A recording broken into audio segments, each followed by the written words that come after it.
Mine look like this. They do taste better than they look.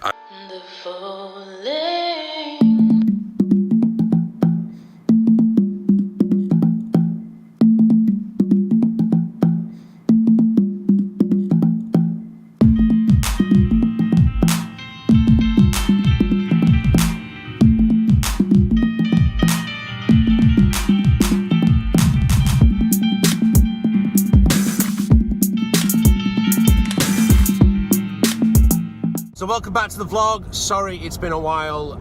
It's been a crazy week. So it's been nearly a week since the last vlog, and I've been kind of thinking of reassessing what I do with YouTube in terms of vlogs. But today we're definitely in for a vlog. I'm heading off to my local music shop, Woodward and Reed in Cambridge. They've asked me to come in and make a couple of review videos of some new Yanagisawa mouthpieces just to talk about some other stuff and just do some general sort of saxophone videos that they can use on their social media accounts.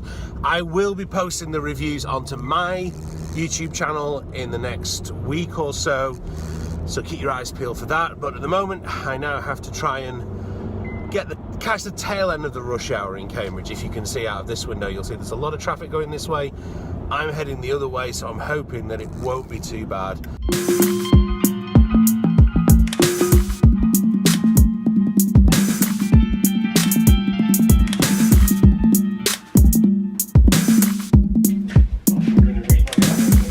Thank you very much. Repair something.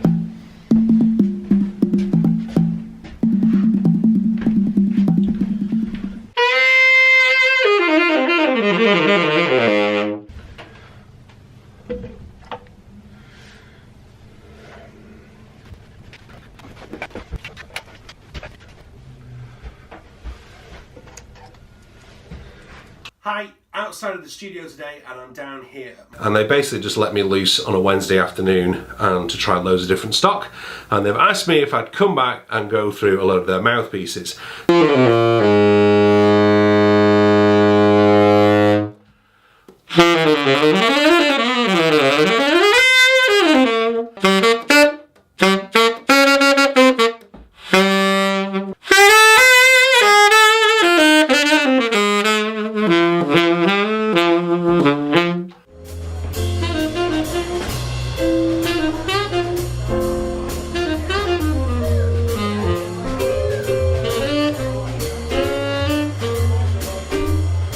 Hi, my name is Forshaw from Cambridge Saxophone.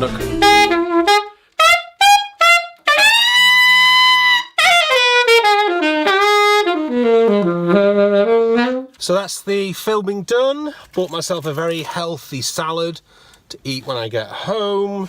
I wanted to show you on the Canon, but the battery's dead on that. So head back home, go there and say, I feel a bit under the weather right now, again, if I'm completely honest. But I reckon that's just tiredness amongst everything else. Car keys.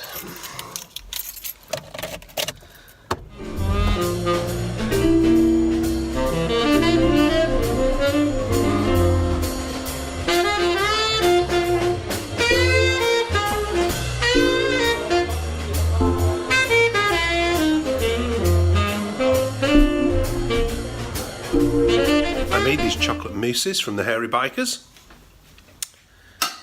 They're supposed to look like this. Mine look like this. They do taste better than they look. Hands over the wrong bit. I don't normally make desserts. I've got to say I'm more of a savoury person usually. But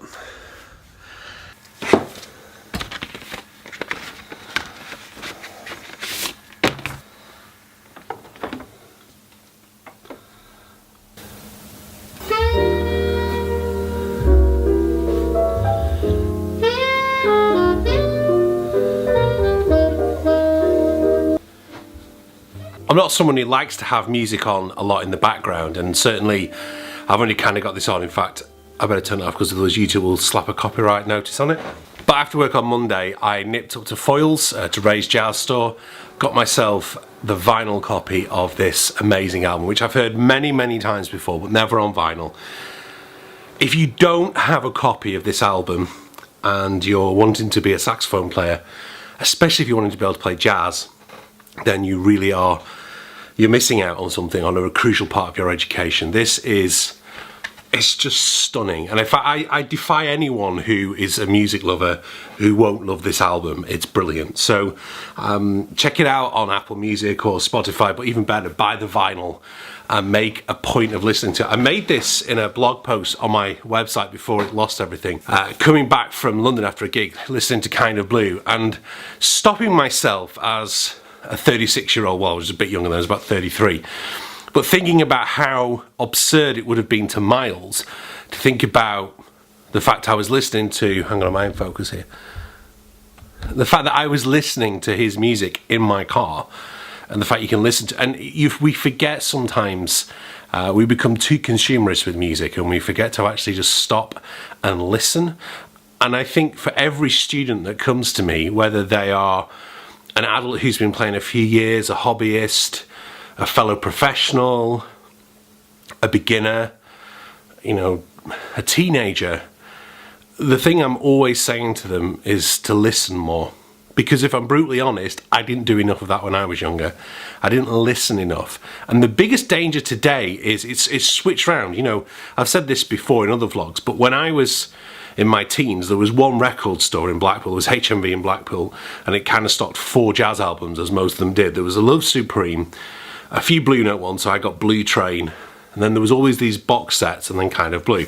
That was all they stocked. So it was great in a way, because if I wanted to listen to jazz, it was either listening to those or actually my kind of favourite way of listening to jazz, the way I really got into it and learned who the masters were outside of my lessons, was listening to Dinner Jazz on Jazz FM with Helen Mayhew. I still remember it to this day, listening to the applause from the audience, listening to the double bass solos, and the music just coming alive to me. You know, kind of everything that was going on in a jazz club that I, at 13, 14, living in Fleetwood, could never experience. When I got older, I was able to go to a few pubs and experience that, and then eventually, you know, onto all the jazz clubs that I've been to in the world, which are all, you know, I think I can tick off probably most of them now. But that was my introduction to it. That was how I knew what to expect and what it was like for small band jazz at that time. I was just thinking about that last Thursday when I did a vlog, when I had to hear Dave O'Higgins, and you know, there was just that little flashback to that Dinner Jazz moment way back in my teens when listening to that record there, Say It Over and Over Again by Coltrane, some Stan Getz stuff, Miles, that sort of thing. And that's the big thing, is getting your ears open to listen. I think if you could do one thing to improve your musicianship, and I need to do the same thing, it's listen. That's why, as I said in this vlog, why I've got this old LP setup back in here. It takes up so much room, it's really inefficient. It's bowing the table in the middle. The stereo is that heavy. It's about 25 years old, that stereo.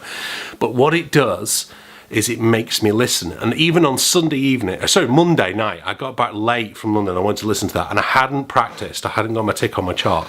And I just put that record on and I just blew along with Coltrane like I used to Jazz FM and the others, and pretending I was in the jazz club with them. Less pretending as I do today than I used to. More just trying to play along. What can I pick out? What is a one phrase I can find off that? And this is a very similar statement to what I said last week about jamming along with YouTube, because I say it over and over again. Good one for that title. Because it's the thing that most people miss out on. Anyway, I need to get those videos of what I shot today in the music shop edited. That is a fair old job, because there's 3 cameras and a separate audio feed, so there's a lot to work on for that. I've got a very special vlog again coming out tomorrow, well, recording it tomorrow. I'm interviewing the bravest musician I've known. Okay, I'll leave it at that. And then on Friday, I've also got another Coffee with Dan interview with Lucas Stoll, who is I think one of the best saxophone players in the UK right now. He's a fellow Bramford Marsalis student. We were together in this vlog, and we will be talking a little bit more before Luca plays at Saffron Hall on Friday night. But I think that's a suitable place to leave today's vlog. Thank you very much for watching. Sorry for the gap. It's been a crazy old week. I'll be back with, I say, tomorrow, a really exciting vlog, a really interesting vlog. If you're a music student or a musician yourself, you need to watch tomorrow's vlog. It's really important. If you're considering going into music, watch tomorrow's vlog. If you've always been interested in what musicians do, and I guess watching this channel you probably are, watch tomorrow's vlog. Thank you very much for watching. See you tomorrow. Bye bye.